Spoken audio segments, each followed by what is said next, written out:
विषये सभिए जानन्तु जीसु मुक्ति दियन्ति पासे पड़िसारे सभिए जानन्तु जीसु ही शांति दियन्ति जिए चाहे आसु बिना मूल्ये ताकू जीसु सबु तो दियन्ति जिए चाहे आसु बिना मूल्ये ताकू जीसु सबु तो दियन्ति गाई जाऊ आमे प्रति कोणे कोणे जीसु मुक्ति। प्रिय श्रोता बंधु प्रभु श्रीख्रीष्ट सर्वोच्च नाम आपको शुभेच्छा। प्रभु श्रीख्रीष्ट जगत रे थिबा समय रे बेथनिया ग्रामर मार्था और मरियम भाई जो लाजार को से प्रेम करुले से ही लाजार पीड़ित होते पुणी तत्पश्चात मृत्युभोग कले।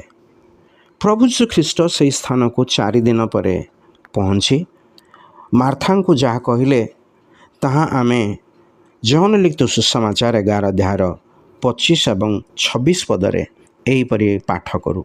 जीशु तांको कहले मु पुनरुत्थान और जीवन जे मोठारे विश्वास करे से यद्यपि मरे तथापि से बंचिब पुणी जे केही बंचे और मोठारे विश्वास करे से कदापि केबे हे मरिब नाही।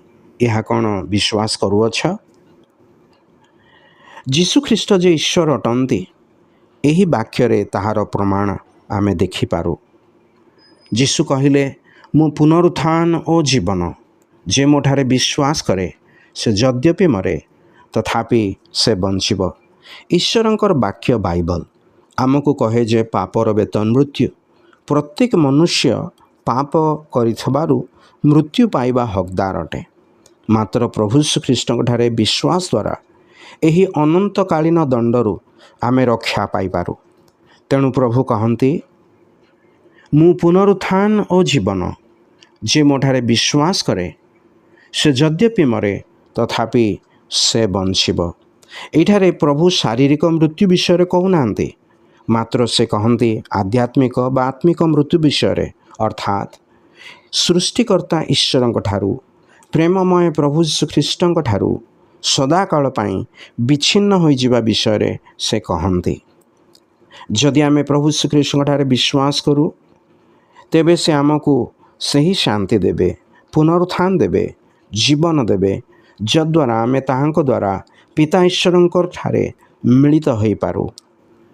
सही जीवन और पुनरुत्थान दाता प्रभु श्रीकृष्ण को व्यक्तिगत भाव में चिन्हिबा निमंते ईश्वर आपनको साहाय्य करंतु।